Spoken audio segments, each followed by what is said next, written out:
Hello guys! Welcome back ulit dito sa aking channel. So for this video, ay may pag-uusapan po ulit tayo ng free application at magla-live payout po ako ng 50 pesos sa aking GCash account. Tingnan po natin if marireceive ko po ito. But before that, don't forget po to like, subscribe, and hit the notification bell para po lagi kayong updated sa mga uploads ko dito. Maraming salamat po! So ito na nga guys, ito yung application na pag-uusapan natin. So makikita natin dito, meron po ako dyan na 23,947 na coins. So, that's equivalent to, makikita natin dito, 1.916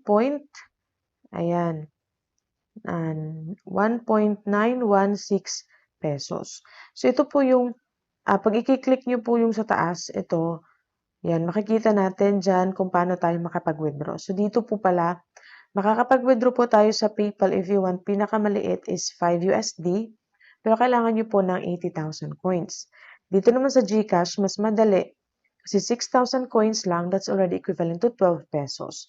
So ako po, pwede po tayo makapag-payout ng 50 pesos sa aking GCash kasi yung 50 pesos is only 20,000 coins. Tapos meron mang Payer, merong Dana, Airtime, Bagmag, meron din pong Lazada. Ayan, pinakamaliit po pala, kung gusto nyo, sa Lazada, 10 pesos. That's 5,000 coins. Okay, so ngayon, itatry po natin i-payout sa ating GCash account ang 50 pesos which is 20,000 coins kasi meron na po akong 23,947 coins. So, titingnan natin kung kailan ko marireceive yung 50 pesos sa aking GCash account. So, click lang natin tong GCash. Ayan, 50 pesos. Tapos, dito po, kailangan po natin mag-sign in check na yan. Tapos, kailangan po natin muna na i-click ang lucky draw na 25 times. So, sa akin po kasi 6 times para ma-open natin yung withdrawal section. O, click lang po natin yung go. So, dito po, kailangan po nating maubos yung 25 na times para makapag-payout tayo. So, gagawin ko po muna siya, then babalik tayo doon sa ating payout section. So, ayan, finally, natapos ko na pong gawin yung pinapagawa or kailangan natin gawin na 25. Tapos, click lang po natin itong upgrade. Okay, ito siya. Click natin yung upgrade. Okay. And then, activate successfully na siya. So, click natin ulit yung 50 pesos. So, before using this feature, please make sure you have read the terms and conditions. Click lang natin yung okay. And then, dito, ilalagay na po natin yung ating GCash phone number at receiving name. So, makikita din natin dito yung parang ano niya, no? Advisory na 10 working days, weekend and holidays are not counted as internal. So, please enter the number and GCash carefully. So, dito daw po, hanggang 10 days po tayo maghihintay excluding po holidays and weekends. So, tingnan natin. So, lagay natin yung phone number and name.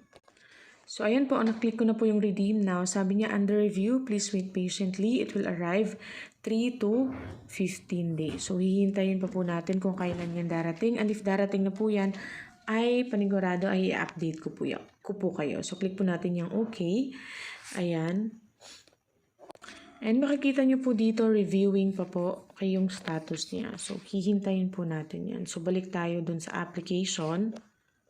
So, as you can see, 4,163 na lang po yung aking balance po dito. So, ang dito lang po, marami po silang ad, which is understandable naman kasi doon po sila kumukuha ng pambayad po sa atin. So, makikita nyo sa taas merong heart dyan. So, yun po yung gagamitin natin para makapaglaro dito. And by the way, meron po pala silang check-in points or coins na binibigay. So, ito po yung mga laro dito. Fruit Monster, Piggy Coins. Ayan siya. So, meron din pa dito more games. Ayan, kung makakomplete po ninyo ito, meron po kayong makukuha na coins dyan. So, scroll nyo lang po ito. Ayan siya. So, dito sa first game, Fruit Master, kung i-click natin yung play now, maglo-load siya. Ayan. Welcome back. So, times 3 if magwa-watch tayo ng ad. So, ayan siya. So, dito lang po, marami lang po talagang ads na pinapakita. So, ito na po, makikita ninyo, no?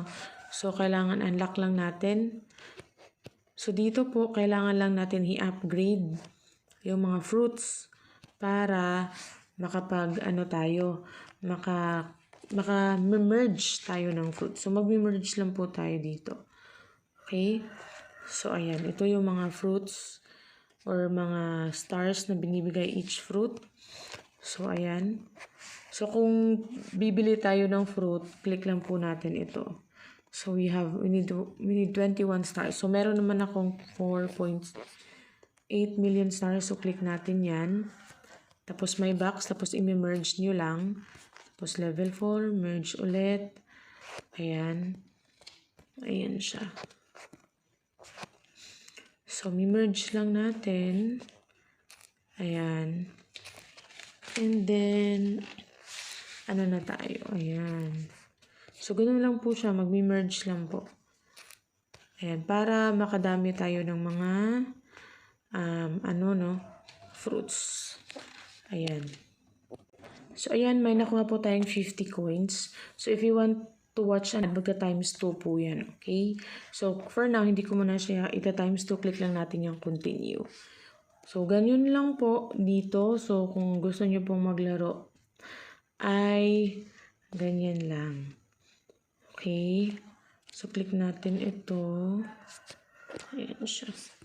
So, marami na yan. So, merge lang natin. Okay? Ganyan. So, kung maglalaro po kayo dito ng mas matagal, ay mas marami pong coins na makukuha po ninyo. Ayan. So, pwede to kahit po sa bata, ganyan, kahit sa mga pamangkin ninyo. Ayan. So, punta muna tayo dun sa iba pang game. Okay, click muna natin yung X. Merge ko muna to. So, titingnan natin dun sa ibang game kung anong pwede pa nating malaro para exit game muna tayo. So, next is si Piggy Coins. Click natin yung si Piggy Coins. So, dito si Piggy Coins, click mo lang yung start, tapos tap mo lang si Pig. So, click start. Ayan. So, current remaining 0. So, kasi dito natapos ko na siyang laruin. So, if you want to play, you have to watch and add pa first. Okay? Para makapag-play. So, click mo yung ito. Ayan. But basically, ang gagawin mo lang talaga dito is, click mo itong start. Tapos, itap mo si Pig ng mas mabilis. Ayan. So, kung meron kayong mga auto-clicker, mas okay yan dito kasi mas marami kayong makukuha. So, exit game muna tayo. Tapos, dito sa jigsaw, makikita mo, kailangan mo ng 2 heart. So, meron naman tayong 30 hearts. So, pwede mo yung laruin. Click natin yung play now. Ayan. So, dito, ano mo lang siya. Anong tawag dito? Ayan. Isa-swap-swap mo lang po yung mga, dito, no? Mga puzzle. Ayan. Para, okay, ma-solve mo siya. Ayan. So, na-solve na natin. Tapos, nakakuha tayo ng 50 coins. If you want to multiply times 2, ayan, click mo lang to, may add dyan ulit na lalabas. So, click lang natin yung continue, minus 2. Ayan siya. So, continue po ulit tayo sa another jigsaw puzzle. So, ganun lang po. Kadali. So, exit lang po natin yung game. At itong melting gift, click natin yung play now. Ayan. So, kailangan mo lang yung itap. Ito, ayan. Itatap mo lang siya. Hanggang maubos. And then, hanggang mag 100% ito. But if you want to speed up, ayan, diretso yan, you have to watch and add. Okay, so dito maganda rin po na may auto-clicker kayo para mas mabilis. Okay, so exit muna tayo. Tapos dito, meron pang more games. So, ibibigay ko na po yan sa inyo to explore. Ayan, marami pong coins na binibigay dyan. Okay, so ganyan lang po kadali ang game. Straightforward naman po siya. So, if nakalikom na po tayo ng at least 5,000 coins, ay pwede na po tayo ulit mag-payout dito sa Lazada. Ang Lazada naman ay pwede po natin yung i-transfer sa ating GCash. So, next time, if maabot ko na po yung 5,000, itatry po natin si Lazada kung alin yung mabilis, sa GCash ba or si Lazada. Usually, on my experience, mas mabilis po talaga si Lazada na mag-payout kaysa po dun dumating kaysa po dun sa GCash. Again, pwede po nating i-transfer from Lazada to GCash. So, Ayan, ganyan lang po ang game na to. Napakadali lang. So, kung nais niyo pong itry, may link po dyan sa video description box. Thank you for watching and don't forget to subscribe, like, and hit the notification bell for more videos.